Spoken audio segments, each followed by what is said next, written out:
It's me, Denise Stegall, longevity concierge, who works with women 45 to 65, those years where we're going through the different phases of menopause. Yes, that's who I help. My goal is to really help you to navigate, that's a better word, navigate the phases of menopause so you can find that healthy lifestyle that works for you now, because what happened worked 10 years ago, 5 years ago isn't working now. So everything that I do here on Healthy Living Happy Life podcast is geared to helping you to make good decisions, eat real food, and to really hold yourself accountable to the things that are going to up level your health. So today, the second full week of January 2025. Welcome to 2025. Woo, woo, woo. Feel alive in 25, my friends. Today, I'd like to talk to you about letting go of resolutions, and discussing a different type of framework for flourishing in this new year. For those of you who have never been here, I'd like to welcome you. Thank you to those of you who are joining me again. I really appreciate you being here. So what I want us to think about are resolutions, right? How many years have you made resolutions that just fell flat? Every year since you knew what I don't know why I keep saying resolution is, right? Did you make one this year? Like on the 1st? Okay, today's the 9th. You're still, working on it, or has it already fallen by the wayside? For most people, these things fall by the wayside really, really quickly. And that really doesn't help us to start the year on a good note, right? On a positive note, right step, whatever you might give it a name, right? So instead, we're going to explore a strategy today for creating a vibrant, balanced life in 2025. One where you're going to reach goals that mean something to you, not necessarily that one big resolution, because a resolution basically is something that you're going to stop doing. I resolve not to eat pizza for the rest of my life. Yeah, that's never happening. Or I resolve to work out every single day for an hour and a half. Yeah, that's not happening either, right? So what happens, what we find with resolutions is it just really leaves us feeling frustrated, uninspired. So let's explore a different approach. Instead of a resolution, instead this year, let's think of a theme which takes away the rigidity of goals. So your theme is what's going to help you to thrive in 2025. Ooh, I'm a poet and don't know it. Apparently I do know it. But anyway, so why resolutions fail? Let's tackle that for a moment. 25% of people stick to their resolutions after 30 days, and only 10% of them achieve their goals, whatever that might have been. And this is information that came straight from Columbia University. They're pretty smart there. They kind of figure these things out. So if 25% of people stick to a resolution for 30 days, there are, I hate to tell you, but there are 12 months in a year. 30 days is just the first month. So 25% of people are getting through the month of January. And then what? It all falls apart, right? And of the people who make resolutions, only 10% of people are actually achieving them.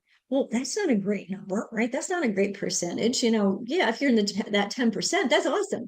But if you're in the rest of the 90%, not so great, right? So why is this the case? Pitfalls. There's always pitfalls to these things. A lot of times we come up with these really over ambitious goals that are not necessarily, that could be achievable, but the challenge is that there are these huge goals, but then we don't have any actionable steps to take. I'm going to lose 100 pounds this year.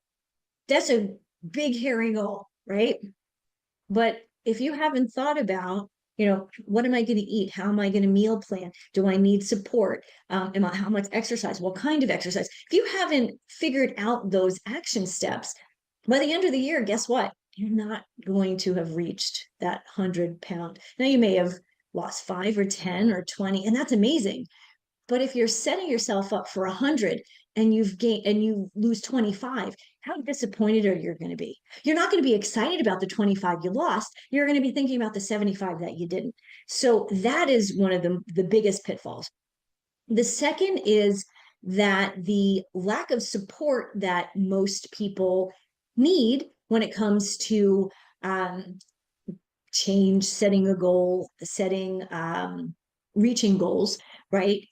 You need support, whether it's a coach like me, whether it's your BFF, your spouse, a group. Sometimes, with a group program, people find this really great because the group helps you, or the person helps you to stay motivated.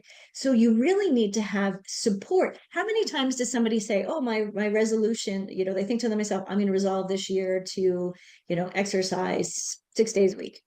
But if you don't tell anybody that, you're exercising 3 4 days, maybe then all of a sudden it's 2 days. If you haven't told anybody, I really want to try to work out, 6 days a week. But if that person is asking you, hey, how are you doing with that? And you say, oh, I'm making it 1 or 2, maybe they can encourage you to make it 3 or 4, right? You don't have to work out 6 days a week.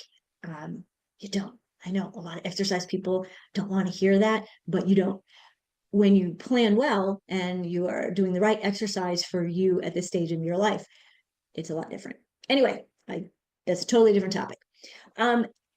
This is a really huge piece of this resolution.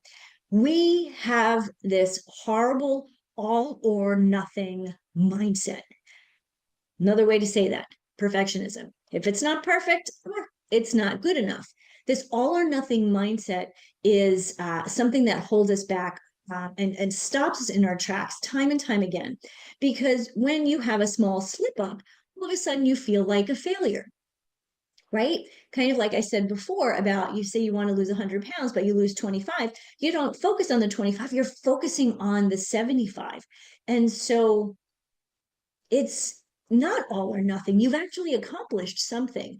A lot of times what happens when we slip up, we give up, right? So I truly find that a solution to these three major problems is to adopt a yearly theme, something that's flexible, something that's inspiring. And this is important. It's rooted in growth. We always need to be learning, growing, expanding. If we don't, it's when we stop growing, when we stop learning and get complacent, that life gets boring. We have nothing to look forward to. We're not curious anymore. So continuing to grow is so important. So that's why this theme is something that will help you to continue to grow. So let's talk about the power of the theme. Power of the theme. Power. Like Wonder Woman here. I've got power. I've got the power. Yeah, that's as long as I'm getting with that one, as far as I'm getting with that song. Anyway, so a theme is essentially your guiding principle for making decisions, changing habits or working on different habits, and most importantly, working on your mindset. This is really a huge part of what I do with my clients, is work on mindset. If you have a negative mindset, you're never going to achieve the things that you want to achieve, despite what your theme is. So if that's something that you're really struggling with, let's connect. So for example, my theme for 2025 is impact. Initially, I thought impact, that's kind of a strong word, right? And I kind of danced around some other words that would be like, I'm like, motivate, that's a really good word. Inspire, that's a really good word too. It's very nice. It's very la-di-da. It's very, kumbaya, kumbaya. But that wasn't what I meant. I really meant impact. I want to make an impact on the world. I want to make a positive impact on you. I want to make a positive impact on myself, on my spouse, on my friends and my family. Something that is life-changing. Impact is life-changing. And sometimes just little things can be life-changing, right? When you are eating a diet full of processed foods and you stop eating them or you eat fewer processed foods, the impact, it's a small thing. The impact is huge. All of a sudden, you don't have any gut issues. Your digestion is better. You have better energy. Oh my gosh. And this is from just that one simple thing. And that is completely impactful and life changing. So I like the word impact because it is truly, it's positive. It is influential. And it does include the personal growth piece that I think is really important. This is going to help me grow. It's going to help others grow, and it will grow my community as well. It will help my community to grow. So I think this is really an important piece. So what are some other ideas for themes? I've used this word a couple of times. How about growth? How do you want to grow this year? Do you want to learn a new skill? Do you want to learn how to play the guitar or the piano? Do you want to learn a new language? What is it? Is that something that resonates with you? How about connection? You want to be more connected to yourself, to spirit, to others. Is that important to you? Vitality. This is a great one, especially for women going through the phases of menopause. Vitality is a big deal because sometimes we feel like we don't have it. And if we focus on that, we can figure out what is holding us back. And then we can then move forward and experience the vitality that, one, we deserve, and two, that we desire. And then the last one I think of, now these are just some suggestions. You can pick your own word, and I hope that you do. The last one I thought of was or is balance. Now, balance is an interesting word because it's more harmony than balance. Like nothing is really completely in life completely balanced 50-50, right? There are too many things going on in life. If you just had work and life, that would be great. You could balance them a little bit better. But then you have relationships, you have community, you have things that you like to do, there's exercise, all of those things. So you can't balance all of those things, but you can find a harmony with them. So the theme shifts the focus from the outcome, like weight loss, I'm going to lose 100 pounds, to a broader aspiration. How do you want to feel? Do you want to feel energetic? You want to feel strong? You want to feel good in your clothes, right? Saying weight loss, I want to lose 100 pounds, or I want to lose 20 pounds. That's a start, but let's dig deeper, right? If you lose 20 pounds, what is that going to do for you? It's going to boost your confidence. You're going to feel good. You're going to have more energy. You're going to fit in the clothes that are sitting in the closet, right?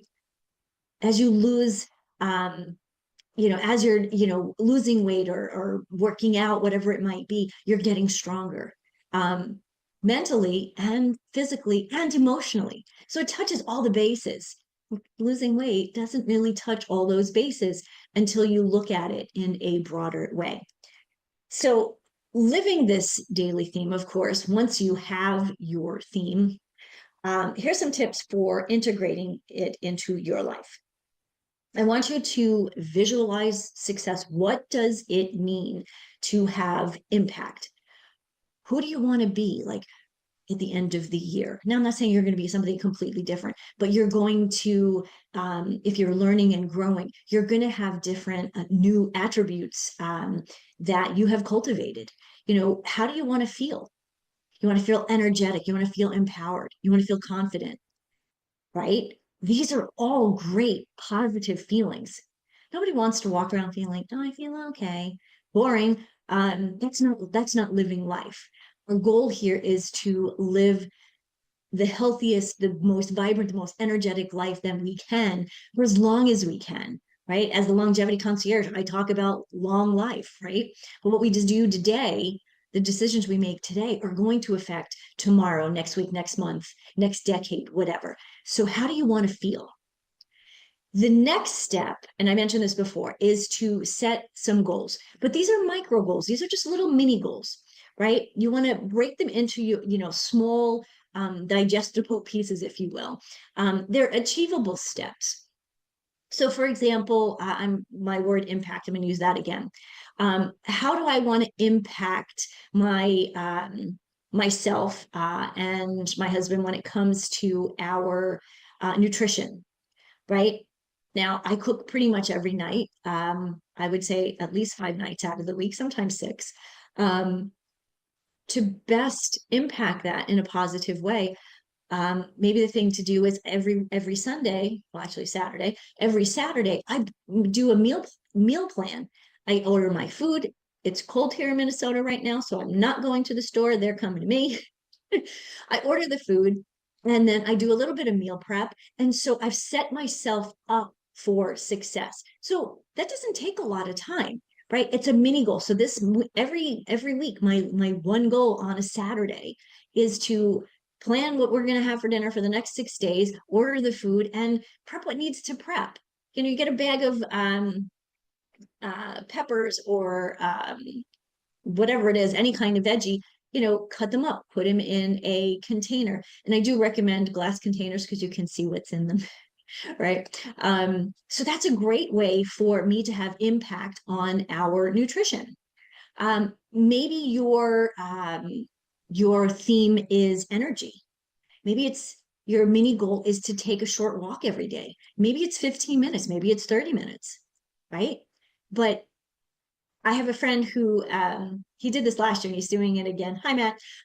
He does something where he walks 1 mile every single day. And last year he got every single day, even with the cold. He said this the other day. It was cold out the other day in New York, but he still went out and he got his 1 mile in. 1 mile's not huge. Now he's been exercising, he's in good shape, so he can do this. But 1 mile, that's amazing. It's just one thing. And how impactful is that going to be? Think about it. If he does that every single day, he would have walked 365 days by the end of the year. How many of us can say that? If your word is connection, maybe it's, reconnecting with loved ones, people that, love and trust, but maybe haven't talked to in a while. I texted my best friend from high school recently. I hadn't talked to her in a while, and the most recent text I had from her wasn't very positive. And I thought, I should really connect, one, because she's my friend and I care about her, but also connecting is something that we really need in our lives as humans. We're kind of tribal, and connecting with people is such an important way to do that. I mean, yes, you can go to work and you can talk with the people that are there. You can be on Zoom and you can listen to podcasts. That's all great. That's all a way of connecting. But I'm talking about personal connection, right? So maybe texting someone you haven't talked to in a while, writing a thank you note to someone who did something special for you. I mean, the holidays have just passed. Have you written a thank you note to somebody who bought you a nice gift? Note to self, I actually still need to do that. And then this last bit is really, really important. This third step is really important, is to track your progress. Now, it doesn't have to be a big deal, but I recommend getting a journal. It could be a notebook, it could be on your phone, whatever, just to reflect on how this is working. What worked today? What didn't work today? What could you do better? Right? All of those things are important. Because again, if you don't know where you are, and you don't know what your progress is, you get to the end of the week, the end of the month, and you're going, I don't know, is this even working for me? How would you know if you haven't really paid attention? So journaling, I think, is really an important. And when I say journaling, again, it could be, you could write a sentence. I walked a mile today and I felt good. This is working. I walked in. It took me 17 minutes, and then 2 weeks from now, I walked my mile. It took 15 minutes. Those are things that I think are really impactful for us to see. There's my word again. But again, it doesn't have to be long, flowy. Like when people talk about journaling, they want you to kind of come up with all of your feelings and thoughts and get it all out there and brain dump. That's not what I'm talking about. I'm really just talking about tracking progress in a journal. Okay. So this next piece, so this is essentially segment number 4, step number 4. Change is easier with the support of a mentor, a friend, or a community. This is really where I get excited. The Forever Wellness lifestyle program by Denise, uh, by me. This is something that is designed for busy professional women to align with their theme. Now, this is something that I started initially based on my best-selling book, Healthy Living, Happy Life. Oh, you've heard that before. That's the name of this podcast, right? And I really believe that when you're living a healthy life, happiness comes easily. Like the things that you are that make you happy are just so much easier to achieve because you feel good, you have energy, and you're open to it. And working in a group or working with a coach or a mentor is a great way to help you to want to see that, right? Um, and let's be real, busy, we're busy. I hate that word busy, but that's the word we use all the time. Our schedules are full. We're always doing something. We're always going someplace. We don't spend enough time just sitting and feeling our feelings and thinking our thoughts really. And so this is where the community piece to Forever Wellness comes in, because it's 45 minutes of time twice a month where you can take for just you, right? It's not being selfish. It is something that is absolutely required. If you're going to be healthy and happy, you need to take you time. And this is a great way to do it. Whether you want to focus on nutrition, if that's your theme, nutrition or mindset. I talked about that a little bit earlier. I have a beautiful mindset program that really just helps us to understand where our negative thoughts come from and how to catch them and change the narrative. Movement is another piece. People always say, oh, I'm going to exercise, that's a big part of it. Well, maybe movement is your theme. Maybe you've been a couch potato for the last 4 years, since that crazy time, right? Many people have not gotten back to life as it was. Maybe movement is something that you really need. It's something that we all need. Again, as humans, we need to get our bodies moving. We need to be able to stretch, and we need strength. All of that is movement. It's not necessarily just exercise that is what's going to keep us healthy and strong, right? But it's the natural movements that we do. Can you bend down and tie your shoe? That's a big deal. I know people in their 60s who can't do that.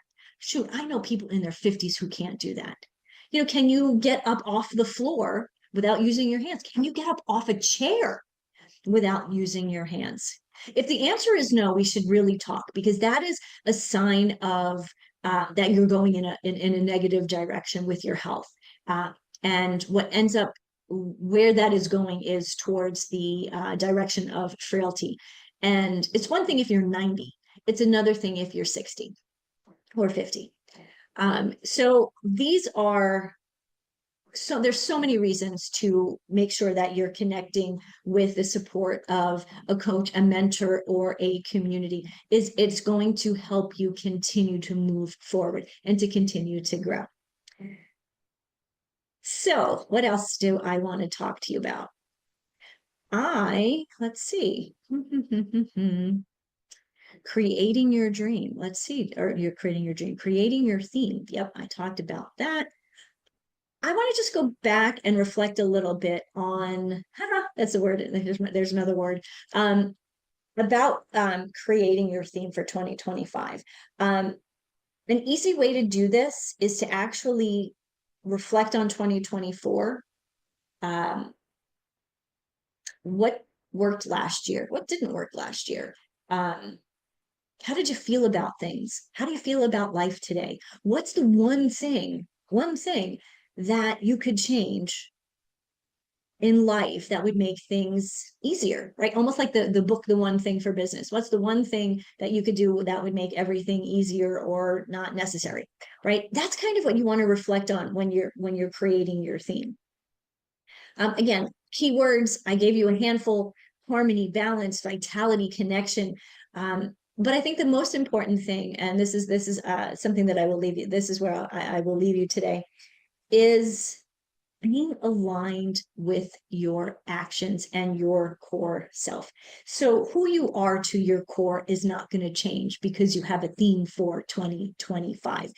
This is going to, your core values are actually going to come out when it comes to your theme.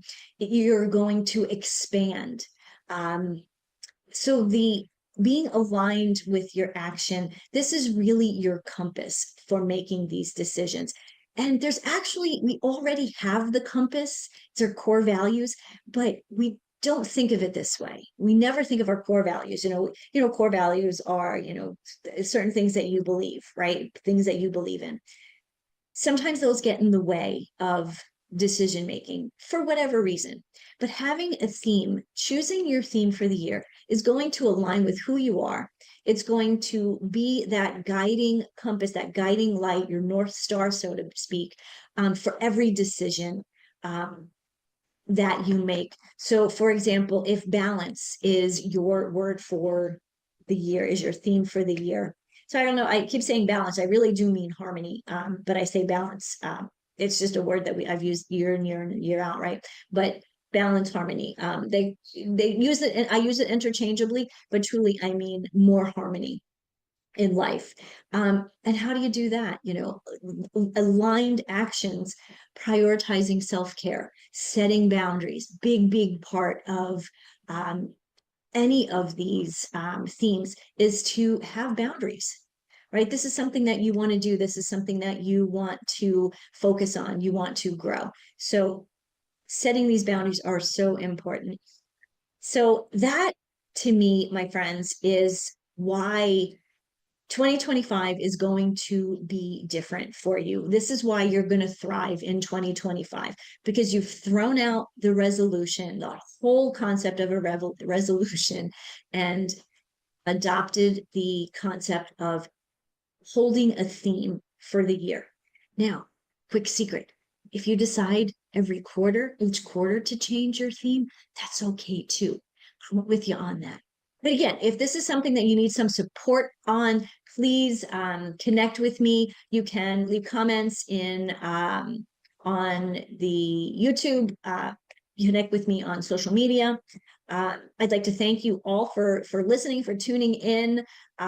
Please share this episode with somebody who is ready to let go of resolutions.